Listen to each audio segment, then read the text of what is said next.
What is up? It's your girl Ortizes, and you are now locked in to the Intersection Podcast. Hi, y'all. Make some noise. In my head, everybody screaming, everybody going crazy. Yeah, gas me up, gas me up. See, that's that imagination, right? What is up, y'all? It is your girl Ortizes. I feel like I need to scratch that. I feel like I need to come in with a different intro. Like I feel like that's every journalist or media person's intro is. It's your girl.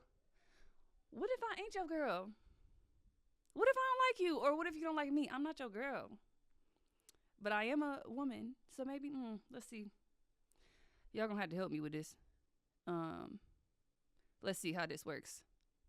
It's the one. Nope. They got that one too. Coming in hot and ready. Like Lucy. Oh, I like that. Coming in hot and, see, hold up. Wait, let me practice that one too, y'all. Hold on. I need a minute. Hold up. What is up? We are coming in hot and ready today on the Intersection Podcast. And guess who you're talking to? Guess who you talking to? You talking to me. Talking to Ortizes. Yes, you are. The one. The only. You see, I can put it at the end, and it won't seem like I'm just repeating the same thing every. You know, you gotta put a little sauce on it. Like, sauce it up a little bit. So, I know on the last pod, I know I kind of explained where I've been, but you may be asking where I'm at. Word to Brent 5 yes. Where am I at, y'all? Where am I at? Well, if you are listening auditorially as a podcast, then you won't know where the hell I am because you're not watching the visual. But if you are watching the visual, hello, how you doing?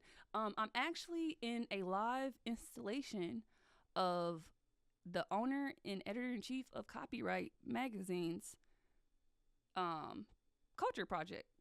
So if you are interested to learn more about what space I'm sitting in and would like to see the other 3 installations that are quite literally next door, behind, and on the side of this current installation, feel free to stop by at Copyright Headquarters or Copyright Creative Studios and shop. And while you're in the shop, make sure you get them Teaswax candles. And no, this is not a sponsored message, but guess who sponsored it? Copyright and Teaswax. Shout out to them. But I won't hold you up much longer. So when you're looking at the space behind me, right, or unfortunately if you are listening auditorily, you won't know what I'm referencing, but use your imagination like I mentioned earlier in this segment. Does this look familiar to y'all? Does this give like nostalgic vibes? Wink, wink, right? Does this give nostalgic vibes? So for those who can't see, I am sitting in a wicker chair next to 2 very tall plastic fake plants that are trees. They have the long trunk, the long skinny trunk, and then a whole lot of leaves at the top. We got the wicker ottoman. Y'all can't see it right now. That's okay. We got the fancy black and gold ice bucket right here. We got the glass ceramic panther on the decor table. We have the mirror with the panther decal on the mirror. Come on. Who auntie house was this? Who grandma house was this? Who big cousin house was this? The cousin with the gold tooth? I'm already knowing y'all. This is black culture, bro. Then what you can't see on the visual is that there is a record machine right here, along with some records. The 2 records that happen to be next to the record machine is Tupac Part 1, Thug, the best of Tupac. Then I'm sure the other Tupac record is behind it. So technically there's 3 records right here. And then there's Good Kid, Mad City by Kendrick Lamar. I think this is exactly where I'm supposed to be. And funny enough, when I was recording or setting up to record, I was like, dang, should I change my top? Like, I feel like I don't match the installation at all. But usually when we are in these areas or at our family's house, like our auntie or our grandma house, we are not dressed up for their house. We are walking through their living room. First of all, there's also the plastic covering that goes over the carpet. I'm sitting on that too. So we wasn't allowed in here. This furniture was too nice for us to be sitting in here. So ain't that crazy how like simplicity, like this installation can trigger emotions and feelings into people who have never even been in this space before, but they can relate to the experience just based off the similar qualities and similar items that may have been a part of their upbringing. So I just thought that was so interesting. And so I felt the need to make a visual and visualize this specific installation, because if we're going to have some comfortable talks, why not do it in grandma's living room? And then I'm like, well, I got on this super bright blue. It's clashing with my background. But do we care about that type of stuff when we at grandma's house? No. And if she let you sit on your couch, it don't matter if you got on pajamas. It don't matter if you got nothing. As long as it's clean and you don't got your shoes on grandma carpet, we good. And if your grandma real old school, that means she got the white carpet. You know what I'm saying? And you can't walk in her house without taking your shoes off. You got to sit in the kitchen if you want to have a communal conversation. But anywho, none of that is a part of what I'm talking about today for the podcast. I just needed to warm y'all up. You know what I'm saying? But let's get to what's cooking in the kitchen today. I decided to talk about two different theories today. We love conspiracy theories. We love thinking outside of the box. We love thinking inside of the box too, because sometimes you ain't got to be that creative to see a connection to a conspiracy. Let's start off with the first one. It's a two-part podcast, but it'll be in the same segment though. But two different theories we'll be discussing. My disclaimer about theories. So with theories, I think it's important to be open-minded and to not jump to accepting or refusing a theory. Simply entertaining an idea doesn't mean that you have to commit to a side. Without facts, the best you can do is play devil's advocate.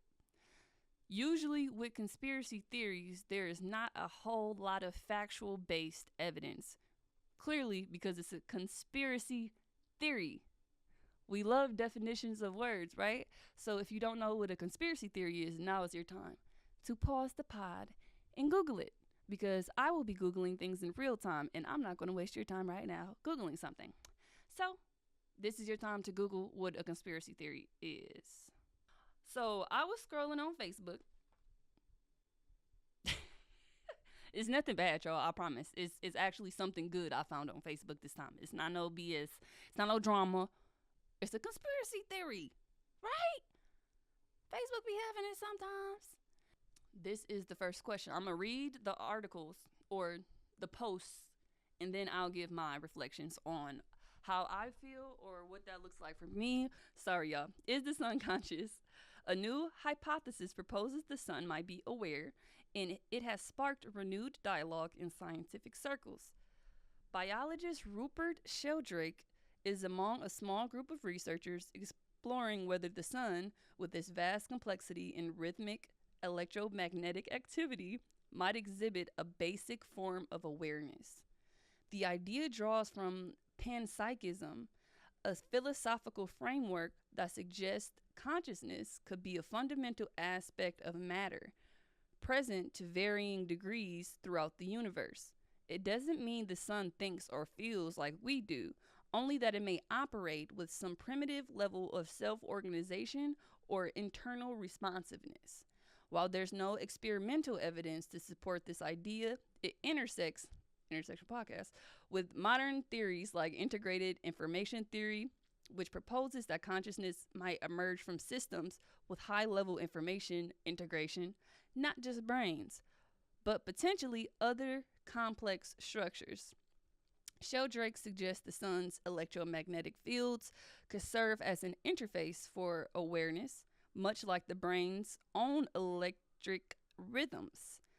This is a hypothesis far from mainstream acceptance, but one that invites a broader look at what consciousness is and where it might arise.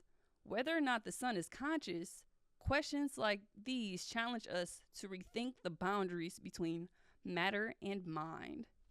Ain't that interesting? I was just minding my business yesterday, and this just came across my timeline. I'm like, oh my God, is the sun conscious? Like, I'm one of them people, even if it sounds like the most extreme ideology ever, I will entertain an idea for a minute or two just for the shits and giggles of it. Cause everything doesn't have to be so serious all the time. It's like, oh, if I mean, given I'm a horoscope girl, I read horoscopes. I apply what they say to my life if it's applicable. So if the sun has all of these other amazing qualities and it can do all of these amazing things, even create life, I can entertain the idea that the sun could be conscious. So first, what I want to do is let's get to the definitions. We're going to Google the definition of awareness. It was mentioned a few times in that article. I mean, not the article, that post. And let's start with bare bones. I always love to start with bare bones. So, the definition of awareness is awareness is a noun, and it is the knowledge or perception of a situation or fact. So, if we go back and replace every word where I said awareness with knowledge or perception of a situation or fact, that will give you additional clarity. Now, if I let's put consciousness in here. Okay. The definition of conscious is an adjective. Conscious is aware of and responding to one's surrounding or awake. So, if the question is proposing, is the sun aware of and responding to one's surroundings, that may give you a different kind of light bulb to go off, because when we think of conscious, we think of like having thoughts or the fact that we can make a decision. Like, can the sun make a decision? Like, that sounds a little bit more murky than can the sun be aware of or respond to its surroundings. With defining awareness and conscious, what are my new thoughts? So I just told y'all my thoughts as far as it being conscious. Could the sun be aware of and be reacting to its surroundings?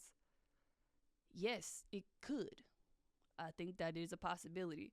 I don't think like if like a planet was coming towards the sun, like out of orbit, like an asteroid or something, if it was coming towards the sun, like it'll move on out the way, giddy on down the road. No, I don't think that. But I do think if it got impacted by something, the sun itself would have a reaction to that said thing. And if the sun is a ball of energy, because we've always been taught that the sun is this big fiery star that is full of energy, right? And if we're following the fact that energy cannot be it cannot be destroyed or created, it can only be transformed or transferred, that also puts a caveat on there. Because if the sun is a big ball of energy, that is something that is technically, I think, will be conscious, because energy has to react to something. Like that's how electrons and electromagnetic fields work, right? It works by forces. It works by fields. One thing I actually learned today, which I'm pretty sure I learned in like biology or science class, is that we don't actually touch anything ever. So like my arm is on this chair, and yeah, I can feel the pressure of my arm on the chair, but I'm not actually touching the chair. I'm not touching myself. I'm not touching this. I'm not touching my head. I'm not touching this microphone. The electrons are moving so fast that we don't ever actually touch anything. We feel sensations of things, but that's because the electrons are bouncing back off of each other. So we can rub our pants, we can rub our shirt, but technically we're not touching our shirt. We're not connected. Like, I'm not, this isn't happening. It's electrons reacting off other electrons and bouncing back and forth. So that's another thing to kind of keep a caveat of, does life equal awareness or consciousness, right? That was my next question. That was my follow-up question to answering that is the sun conscious question. Is, does life equal awareness or consciousness? And what I mean by that question is that in order to be aware or to have consciousness, does it require life? So that will take us back to Google, right? You may be saying, Imani, why would you Google? What are you Googling? What is there to Google with what you just said? Well, we probably want to know the definition of life, right? Because we want to make an informed thought and we want to make an informed opinion on something, right? So we always want to go back to the bare bones of it. So number one, the condition that distinguishes animals and plants from inorganic inorganic matter, including the capacity for growth, reproduction, functional activity, and continual change preceding death. So the origins of life is what they put in italics. Living things and their activities. So that's a part of the first definition. Second definition, the existence of an individual human being or animal. Number three, usually one's life, the period between birth and death of a living thing, especially a human being. Number four, number four, vitality, vigor, or energy. Life is defined as energy. You see why it's important to read definitions? Because this is why it's important to read definitions. I'm not gonna think for y'all, but this is why it's important to read definitions, because you may not know how something relates. The English language is so complex. Technically answered that question that I had, that I was floating, because the question was, does life equate to awareness or consciousness? So does energy, remember, anytime that you're trying to figure out how to use a definition, you just replace the word that you are defining or trying to look for in the sentence. So instead of does life equal awareness or consciousness, we're going to replace life with the actual definition of the word. So does energy equate to awareness or consciousness? My answer would be yes, because the definition of conscious is aware of and responding to one's surroundings. So again, we're going to replace all these words in a sentence. Does energy equate to awareness or aware of and responding to one's surrounding? So we can take aware out, because aware can't be, that's double saying aware twice, right? Or like, does it equate to being aware or aware of? No. So let's chop it down some more. Does energy equate to being aware of and responding to one's surroundings? Technically, yes. Technically, yes. If we're looking at it, energy is because then we can argue, is energy aware that it's being transferred, transformed? Food for thought, right? But I thought that was an interesting direction to go with that. So let's move on to some further questions that I had as well. The last question regarding the definitions was, does consciousness relate to the ability to express emotions? So again, we've learned a new definition here with consciousness. Conscious, or to be conscious, is to be aware of and reacting to your surrounding or responding to your surroundings. So does being aware of or responding to your surroundings relate to the ability to express emotions? So if I'm answering that, and my thoughts on that is yes and no. Because if you're a living thing, right? A living thing or a living being, if you're a living being, you have the ability to express emotions. If you're an inanimate object, you do not have the ability to express emotion, but you may have the energetic, um like you may have the an inanimate thing could have it holds energy. If I smack somebody in the face with that, right, i'm using I'm transferring energy, right? Like I'm transforming the force from me to the stick to somebody's face. So technically this inanimate object has energy attached to it. If it just falls off the table, it still has energy attached to it. It doesn't have a person or a being giving it energy. Let's say the wind blew. A force used energy to move the object. Well, I guess that, And this is why I like to talk through my thoughts, because did I just change my mind? I think I might have just changed my mind, because this thing itself doesn't hold energy, does it?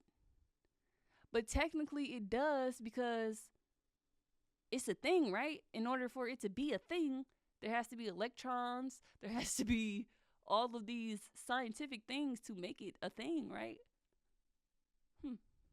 More food for thought, right? More food for thought. Remember, I'm not here to answer the questions for you. I'm just here to give my my opinion, and then hear yours if you like to share, and just give you something to think about. But with that being said, I asked my boyfriend about this yesterday when I seen it, and he actually had a very well thought out response to it. And but he didn't directly answer the question at all. His response to it was more so along the lines of it relates to another theory, which is the theory of, is oxygen conscious? Is it a conscious thing? Because, and I had to Google this, because whenever I hear something like super crazy, I'm like, let me just Google it. Like, trust but verify, as my auntie likes to say, trust but verify. So apparently, which when you think about it, it makes perfect sense. You can't suffocate yourself, not naturally. You can use other things to suffocate you, but you can't just hold your breath and suffocate yourself. Your body will kick into auto response, and it will basically override you trying to kill it.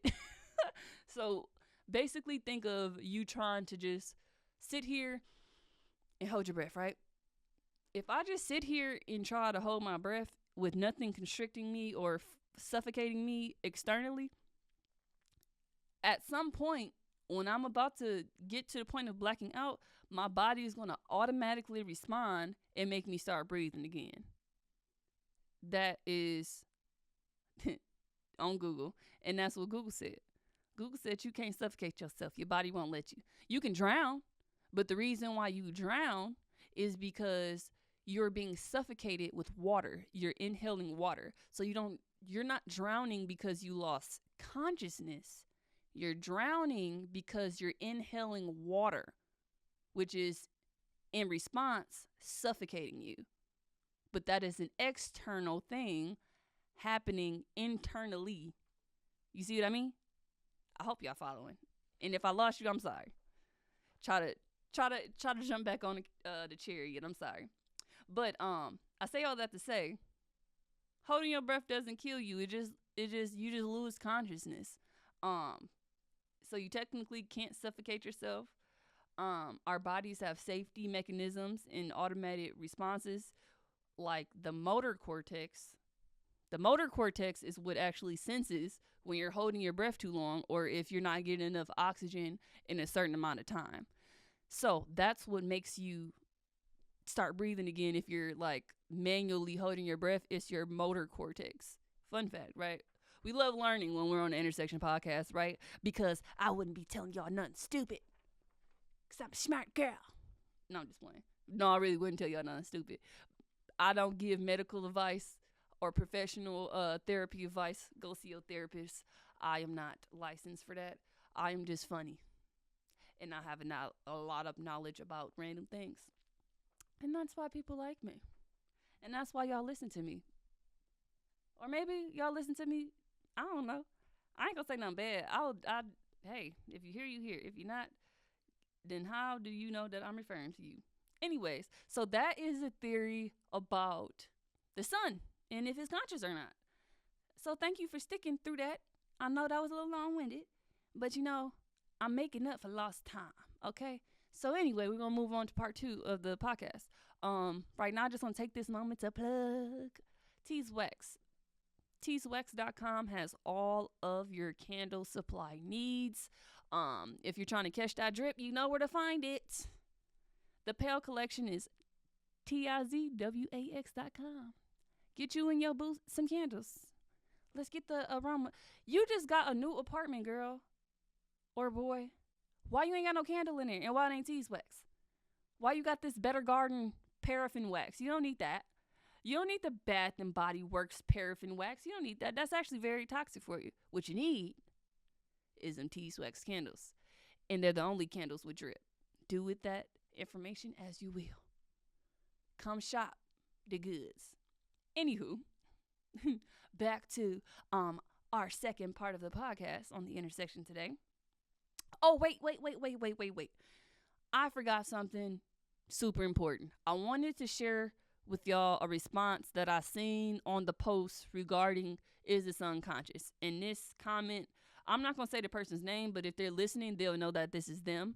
And because I'm not actually showing the content, I'm not going to credit this person. But if they want me to credit them, I will definitely credit them in the caption. But the person who shared the post, which is a intellect himself, I respect this person. I think this person is very smart.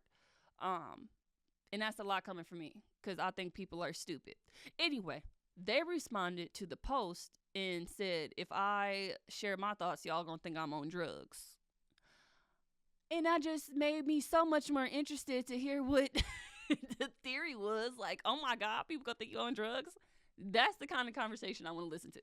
So anyway, he said, in response to someone saying, let me hear it, his theory on is the sun conscious, he says, the entire universe is conscious and we can't understand it because we are only 4D beings. And again, this is his opinion, his perspective. I'm not here to discuss his opinion, his perspective. I'm here to share another perspective that I agree with. He says, aliens, angels, demons are from higher dimensions, and instead of living across the universe, they live on planes we can't see. Planes as in, like, if I gotta explain that stuff, y'all need to watch more Marvel. I'm not about to explain that. Google it. The entire idea of energy is all electromagnetic because, like electrons, our thoughts, essence, and being is quantified to electric pulses. Quantum entanglement is the reason why we can think of someone and they'll reach out, or you'll think about someone and something happens to them. Look up string theory. I'm not looking up string theory right now in real time, but I will look up string theory later because I meant to do that before, but that was last night and I forgot. So, but I really think that was a very interesting perspective. Like, oh wow, I never thought, because anytime we speak of like the spiritual realm or anything like that, it's like, anytime that I imagine it as like the upside down. If you've ever watched Stranger Things, I imagine the spiritual realm as the upside down, except not super like duper scary and and it don't look so dead, even though it's like spirits are dead people, but like, are they? But that's a whole nother conversation. But always imagine it as kind of like a parallel universe, except that there's not a parallel being of you. It's just a parallel environment that's exactly the same as the one that you are in, except spirits have access to that mirrored world. But they can cross over when they feel like it. And that's why, well, no, not cross over when they feel like it, but they can like physically touch things, move like using energy. So like a ghost can come in here and like knock this tree over using electromagnetic energy. because the separation between the planes is also energy. Like everything is just based off energy. So anyway, I say all that to say, I never looked at um it being like a plane or anything like that. I always thought of it just like being a mirrored universe. Like, except they just have access, like spirits just have access to that parallel universe. And the portals, as they say, are mirrors and stuff. And that's how they kind of cross over between the planes.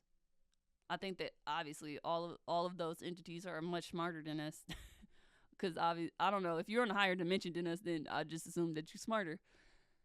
I encourage y'all to look up Jupe, Jupe, the alien, on TikTok. And I think that is just so hilarious. Like, just look them up. That's a caveat. Anyway, now we're moving to the second segment. Now we can talk about the second conspiracy theory of the day, which I think will be a lot more lighthearted, right? We don't need heaviness all the time. We don't need to think super hard all the time. So I'm going to leave y'all with something that I think will be fun.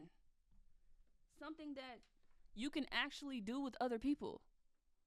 Like, you can figure out people's personality types based off of this next theory. So, with that being said, I'm going to start off with an activity.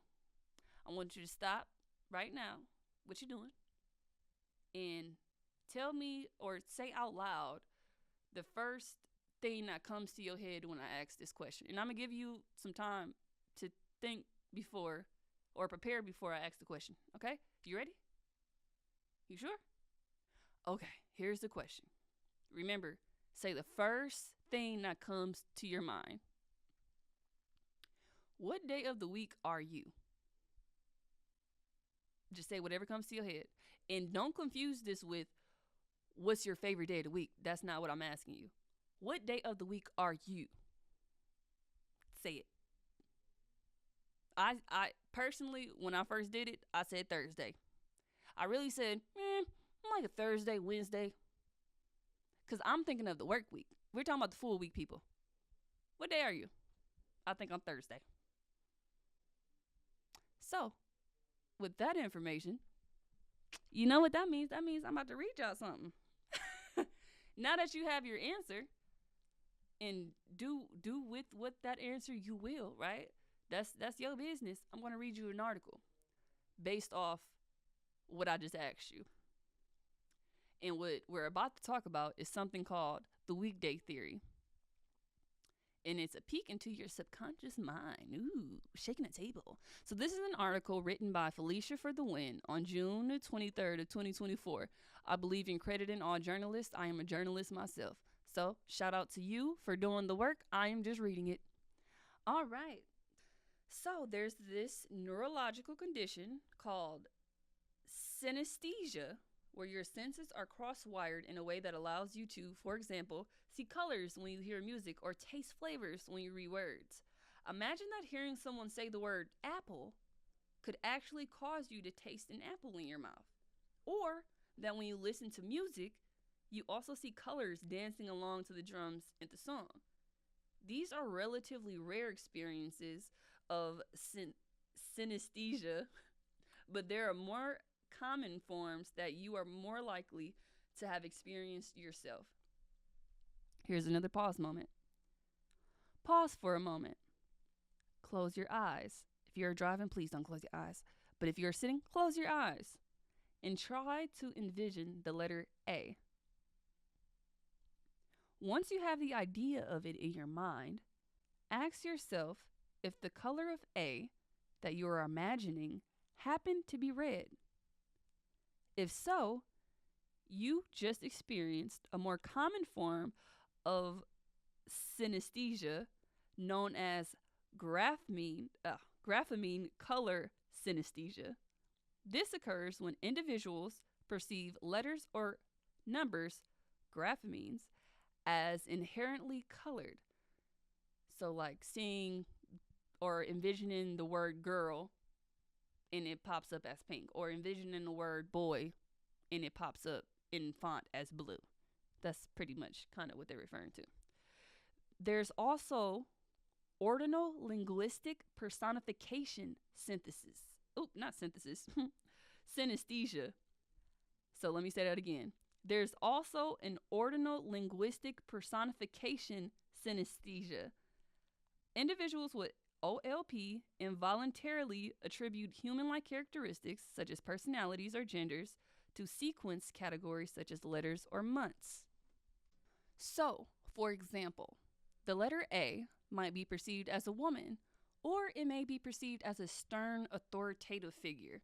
While this might at first glance seem rare, I actually hypothesize that this might actually be the most common form of synesthesia of them all. I hypothesize that majority of us have actually been subconsciously attributing human-like characteristics to one particular category throughout our entire lives. I believe we learned about personification around second or third grade. But so yeah, we do learn it pretty early. And perhaps these human-like characteristics that we are projecting could actually serve as a mirror for how we subconsciously view ourselves. So, we've been talking this whole time about weekday theory. What actually is it? What is it? Let's get to that. So, weekday theory proposes that there are 7 distinct personality types, and it only takes answering one question to find out which one you are. What I asked y'all earlier. What day of the week are you? This simple question will yield 7 different results from 7 distinctively different people. And weekday theory proposes that individuals who self-identify with the same day of the week are likely to share similar habits and perspectives. For instance, anyone who identifies as a Monday is unlikely to also identify themselves as lazy. This is because society generally attributes the human-like characteristics of productivity to Mondays, which is, of course, the opposite of laziness. This is why we can deduce that Monday people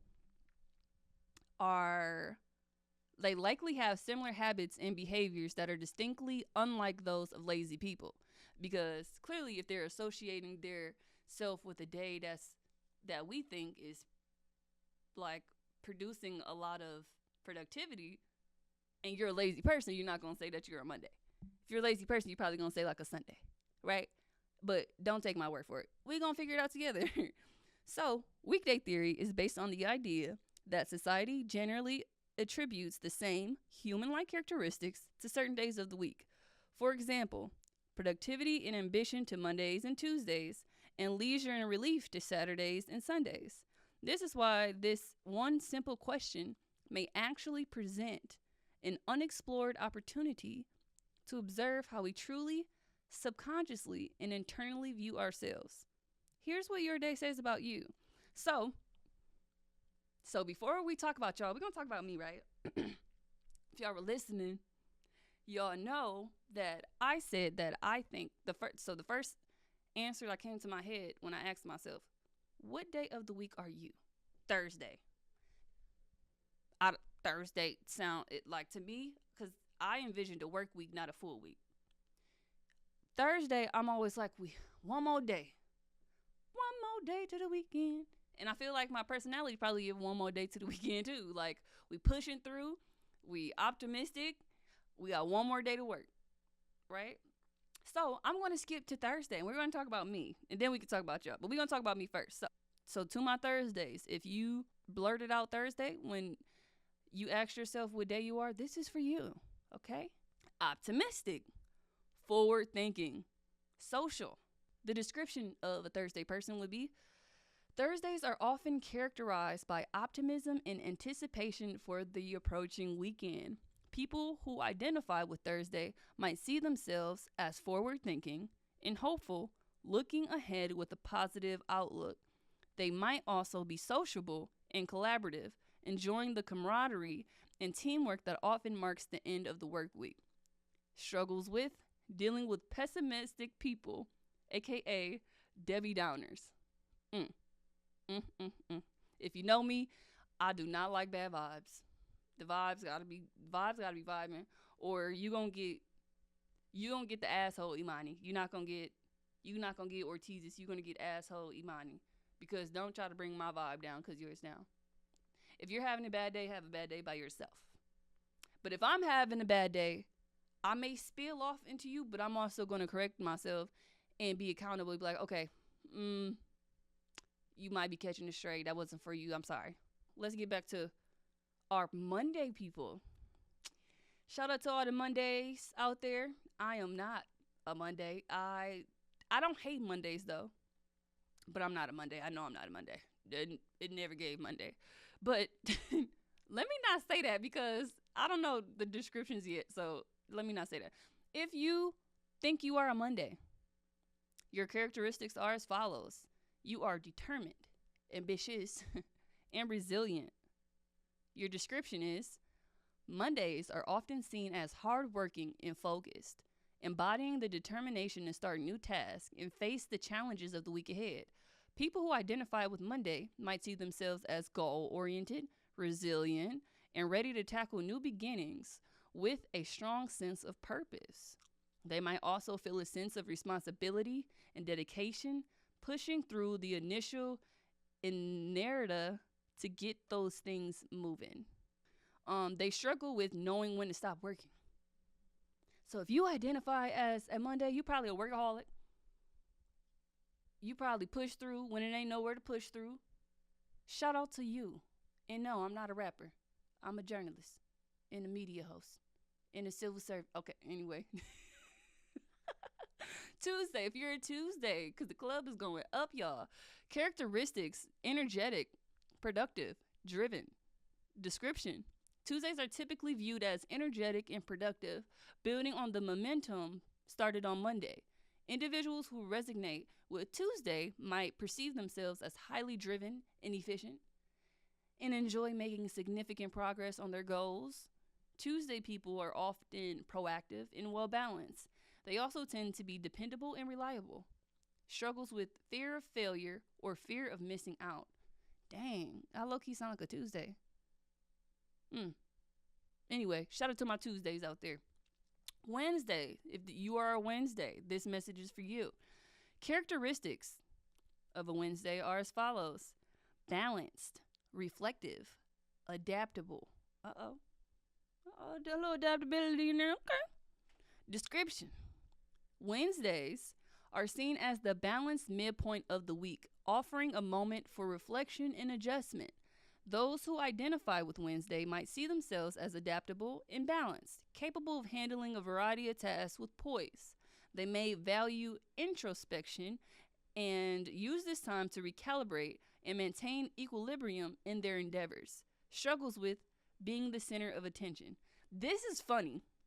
You know why this is funny? Because as I told y'all before, when I first asked myself this question, I said Wednesday or Thursday, but went with Thursday because I'm like, Thursday, like close to the end of the week, so probably Thursday, but this Wednesday hitting.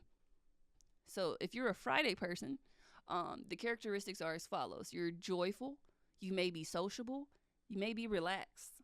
The description is as follows. Fridays are synonymous with joy and relaxation, marking the transition from work to leisure. Individuals who identify with Friday may see themselves as fun, loving, and sociable, enjoying the lighter side of life.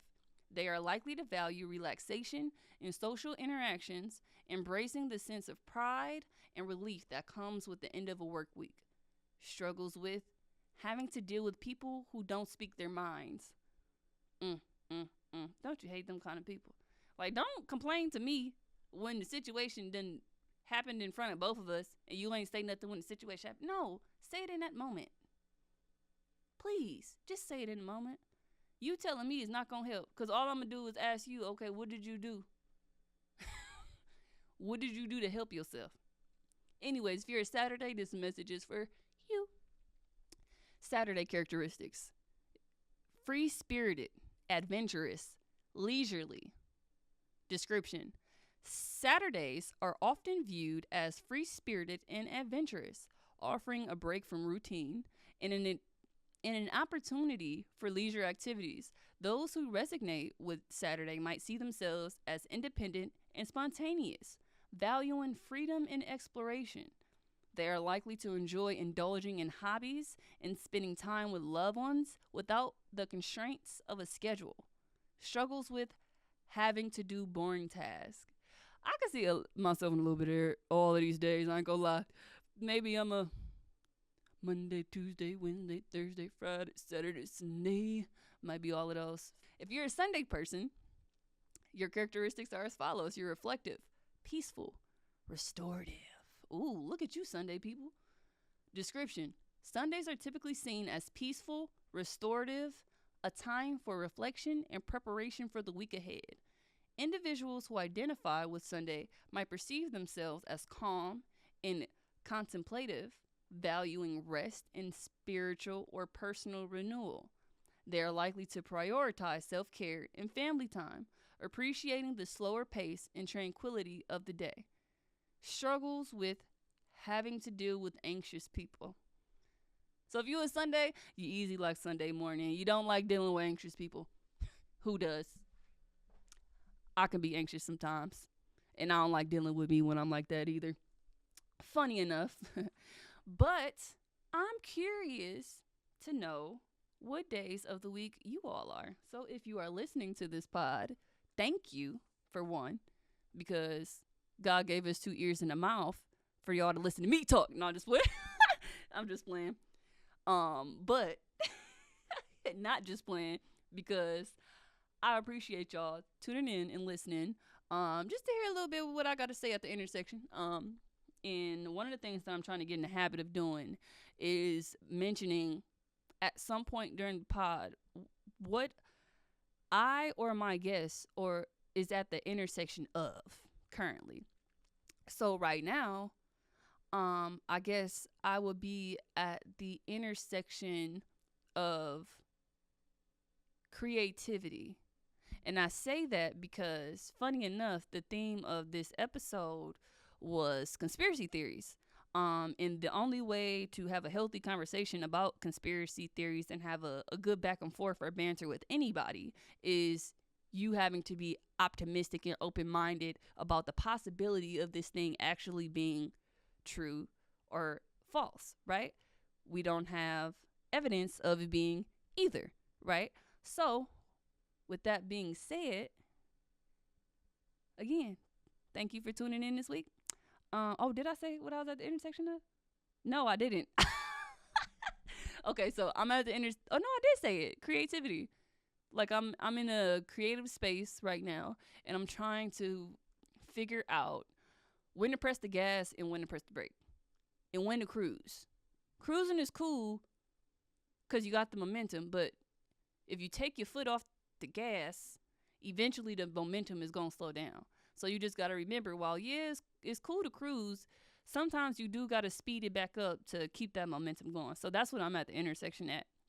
I'm at the intersection of understanding the push and pull of the doing part of being a creative, if that makes sense. Because a lot of times we can think of all the greatest ideas that we can do, but is it executable? Right? So I think that is what I will leave y'all with today.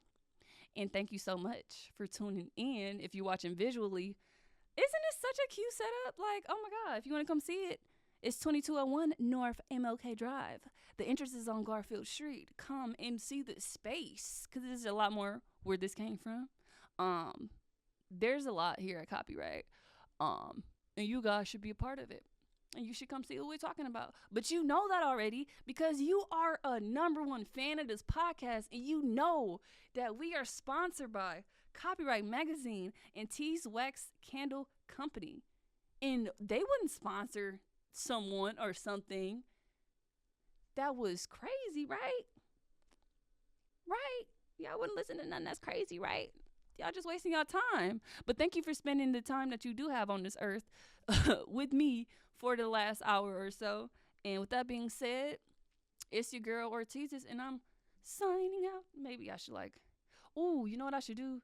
One of those Disney things. So, hi, I'm Ortiz's, and you are watching Tees Wax. No, I'm just playing. You are watching the Intersection Podcast. Or maybe I should write a CW.